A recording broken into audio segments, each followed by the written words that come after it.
How's it going, everybody? It's Yeong here, and welcome to day 52 of the Final Fantasy XV Countdown Retrospective.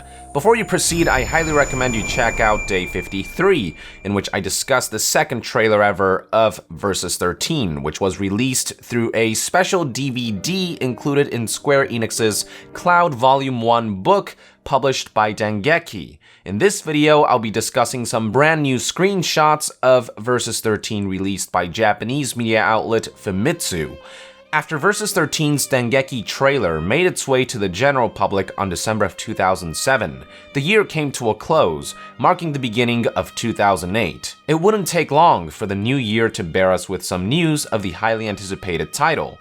Between January 23rd and January 28th, 2008, Famitsu introduced a bunch of brand new screenshots of the highly anticipated title that showcased new characters and scenes for the first time. Some of them were shown through their website, and others were leaked in the form of scans from Famitsu's magazine issue. So let's go through each screenshot one by one and reminisce, starting with this one featuring the mysterious protagonist. An even better version of this image was leaked from the scans of the magazine, so let's showcase that. Not much here that's new, but it gave us another look at our protagonist, which people were excited about back then.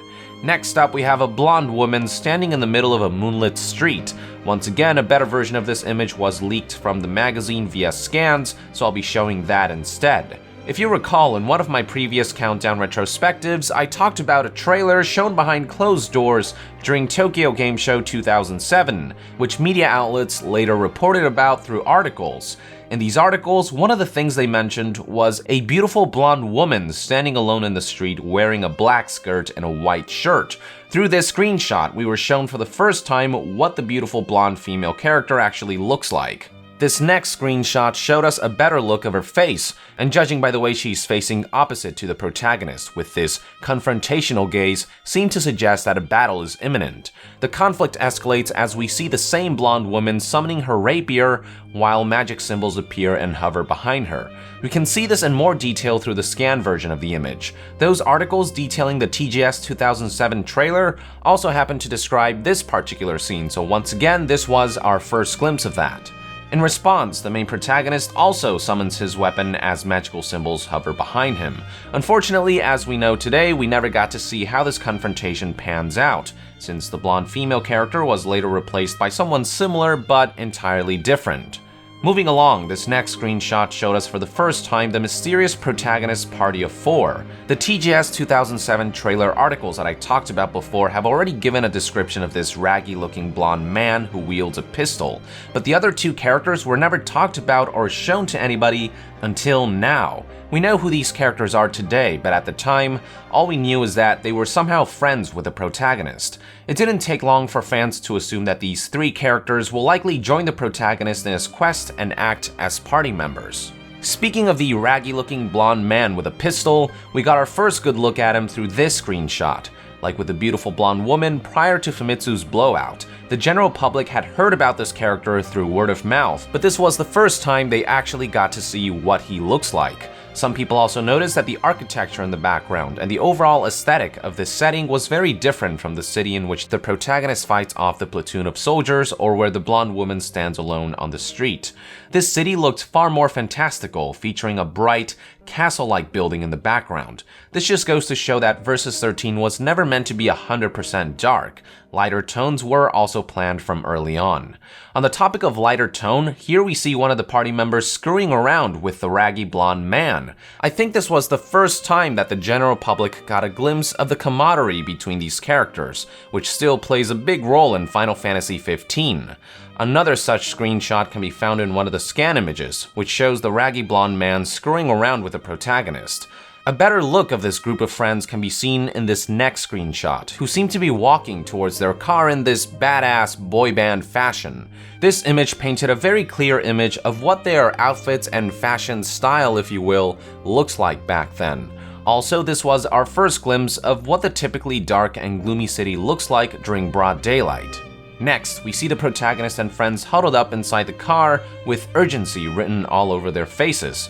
It was hard to say what's going on back then, but something people assumed was that based on this image, the game might allow players to traverse the world by riding around in a car with their party members, which did indeed turn out to be the case. Moving along, we have screenshots of a scene that was featured in yet another behind closed doors trailer, this time the one shown during the Square Enix Party 2007 event on May 12, 2007, so before TGS 2007. According to articles that were written about it, the Square Enix Party 2007 trailer ends as the protagonist walks into his palace only to find a hooded figure presiding over his throne, and this hooded figure is who we are looking at here in this image. Then, according to the articles, they summon their respective weapons and threaten each other, the protagonist with his arsenal of magical swords and the hooded figure with his magical spells, and we were shown a visual representation of that for the first time through this Famitsu screenshot. Very cool looking indeed. The next screenshot takes us back to what was shown in the Behind Closed Doors TGS 2007 trailer. One of the scenes that media outlets described through their articles was one involving a church-like room with a bunch of mafia-like men in suits sitting around a rectangular table, and this image was our first visual representation of that. The articles further described a middle-aged man presiding over the meeting whose identity remained unknown, and here's the very first image of him made available to the general public. Then we have this image showing another first look at a scene from the TGS 2007 trailer, in which we see the mysterious protagonist and the raggy blonde man with a pistol looking out into the distance of a ravaged desert-like setting, unable to proceed further in their car as a result of the destroyed bridge ahead. Finally, for this batch of screenshots, check out this poster-like image of the protagonist and the Final Fantasy Versus 13 logo, which was featured in the Famitsu magazine issue for January 2008. It showcases a lot of intricate details on the protagonist's design, as well as the design of the sword he's wielding, which has this industrial, machine-like look about it. And that's about all the new screenshots that yielded from Famitsu's coverage of Versus 13 for the month of January of 2008, an important part of Versus 13's development cycle, as this batch of screenshots was the general public's first visual glimpse of things they had only heard about through articles and word of mouth. Prior to Famitsu's blowout, we could only use our imagination based on secondhand information, but after these screenshots were released, we finally got to see something tangible on the game's new characters like Luna, Prompto, and King Regis, who had only been vaguely talked about, were finally shown, and new characters like Gladiolus and Ignis were introduced for the first time as well. Now, at the time, we didn't know their names or who they were, but we did get glimpses of the kind of dynamic they would have, the camaraderie between the protagonist and his three party members, a political leadership role for the middle-aged man, and some kind of conflict or rivalry between the protagonist and the mysterious blonde woman, although that last one wouldn't end up panning out, as we all know today. And thus concludes day 52 of my Final Fantasy XV Countdown Retrospective. Thank you for tuning in.